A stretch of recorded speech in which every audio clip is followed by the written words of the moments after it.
امیر جماعت اسلامی حافظ نعیم الرحمان اسلام آباد میں نیوز کانفرنس کر رہے ہیں۔ کرنا جو ہے وہ پھینکنا پسند ہے۔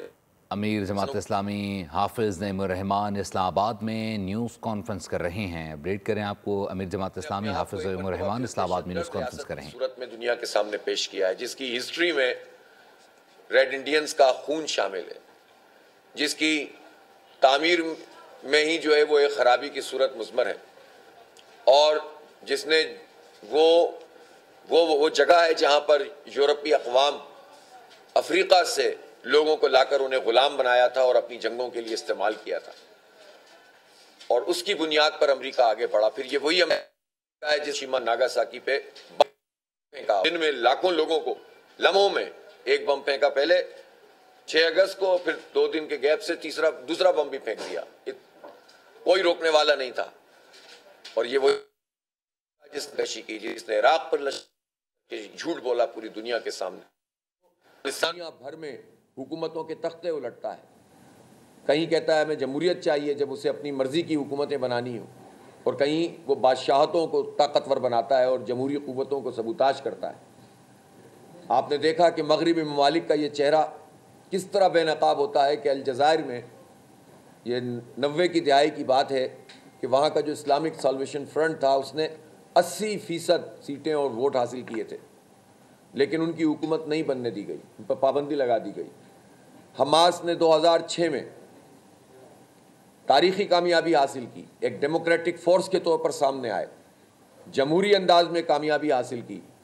آج حماس کو یہ دہشت گرد قرار دیتے ہیں، وہ جمہوری طریقے سے جیتے تھے، لیکن امریکہ نے اور اسرائیل نے ان کی حکومت نہیں بننے دی، اور امریکہ کہتا ہے کہ اسرائیل دہشت گرد ہے، جبکہ یہ حماس دہشت گرد ہے، جبکہ حماس تو اپنا وہ قانونی حق استعمال کر رہے ہیں کہ جو انہیں اقوام متحدہ کا انسانی حقوق کا چارٹر دیتا ہے کہ اگر کسی جگہ پر کوئی قابض فوج موجود ہو تو اسلحے کے ساتھ اس سے لڑا جا سکتا ہے۔ اور اب افسوسناک بات یہ ہے کہ بجائے اس کے کہ اسرائیل کا راستہ روکیں، انہیں پیشکش یہ کی جا رہی ہے جو پہلے جنگ بندی کے اصول طے ہو چکے تھے، پہلی جنگ بندی کا مرحلہ طے ہو چکا تھا، دوسرے مرحلے پہ گفتگو ہو رہی ہے، اور حماس کو یہ کہا جا رہا ہے کہ وہ ہتھیار ڈال دیں۔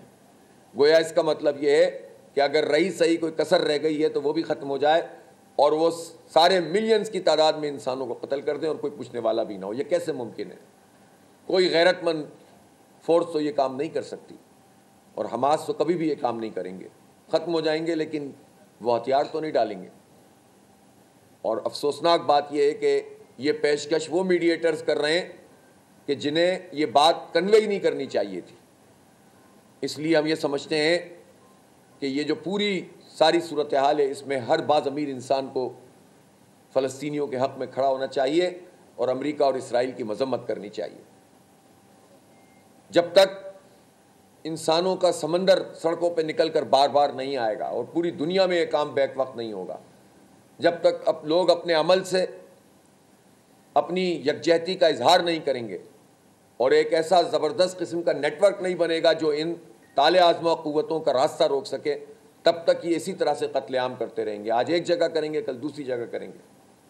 نیتن یاہو نے تو واضح کر دیا ہے، اس کے وزراء بار بار یہ اعلان کر رہے ہیں کہ معاملہ صرف یہاں غزہ کا نہیں ہے، معاملہ تو یہ ہے کہ وہ جو نقشہ لہراتے ہیں اس نقشے میں تو وہ اس میں جارڈن بھی شامل ہے، اس میں شام کے علاقے بھی شامل ہیں، بلکہ خاکم بدہن اس میں تو حجاز مقدس کے بھی علاقے شامل ہیں، مدینہ منورہ تک شامل ہے اس میں۔ تو وہ تو یہ عزائم رکھتے ہیں، اور میں عرب ممالک سے بھی کہنا چاہتا ہوں کہ انہیں اپنا رول ادا کرنا چاہیے۔ صرف اس سے بات نہیں چلے گی کہ آپ اصولی موقف اختیار کریں یا آپ میڈیشن کرائیں۔ اب وہ وقت ہے کہ جس میں لوگوں کو سامنے آنا پڑے گا، مسلم حکمرانوں کو۔ اسرائیل کو یہ طاقت، میں بار بار یہ بات کہتا ہوں کہ یہ طاقت کس نے دی ہے؟ یہ طاقت امریکہ نے دی ہے یا مسلم حکومتوں نے دی ہے، جن کی خاموشی کے نتیجے میں وہ طاقتور بنا ہوا ہے۔ جنگ میں تو اسرائیل ہار چکا ہے حماس سے، وہ تو بچوں کو مار رہا ہے، وہ تو عورتوں کو مار رہا ہے۔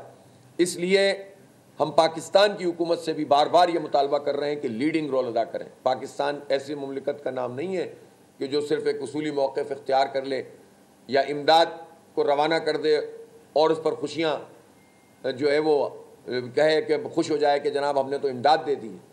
یہ تو بہت منیمم چیز ہے جو ہم کر سکتے ہیں, جو ہمیں کرنی ہی چاہیے.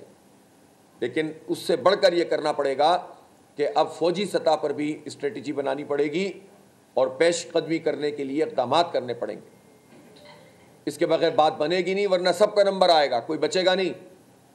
یہ ظالم ایسے عناصر ہیں یہ صہیونی اور یہودی, جن کی تاریخ یہ ہے کہ یہ تو اپنے محسنوں کو قتل کرتے رہے, یہ تو انبیاء کو قتل کرتے رہے. یہ کسی اپنے اعلی کار کو کیسے بخشیں گے؟ تو ان کی یہ ہسٹری نہیں ہے. اس لیے ان سے بچنا ہے تو ان کے خلاف آنا پڑے گا, منظم ہونا پڑے گا, متحد ہونا پڑے گا, لیڈ کرنا پڑے گا. اور یہی وہ چیز ہے جس کو بنیاد بنا کر ہمیں عوام الناس میں ایک زبردست بیداری بھی پیدا کرنی ہے اور انہیں مثبت طریقے سے میدان عمل میں لے کر آنا ہے. اور اللہ کا شکر ہے جماعت اسلامی اس میں کامیاب بھی ہو رہی ہے, اور ہر گزرتے دن کے ساتھ اللہ کا شکر ہے کہ عوام کی شرکت اس پورے عمل میں بڑھ رہی ہے. اور بھی دینی جماعتیں اور بہت سارے گروپ ایسے ہیں کہ جو یہ کام کر رہے ہیں, ہم سب کو اپریشیٹ کرتے ہیں.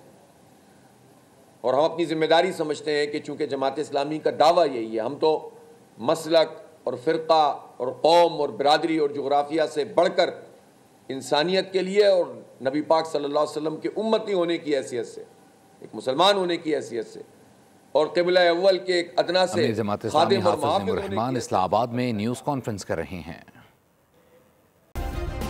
سبسکرائب کریں اور بیل دبائیں تاکہ کوئی خبر رہ نہ جائے.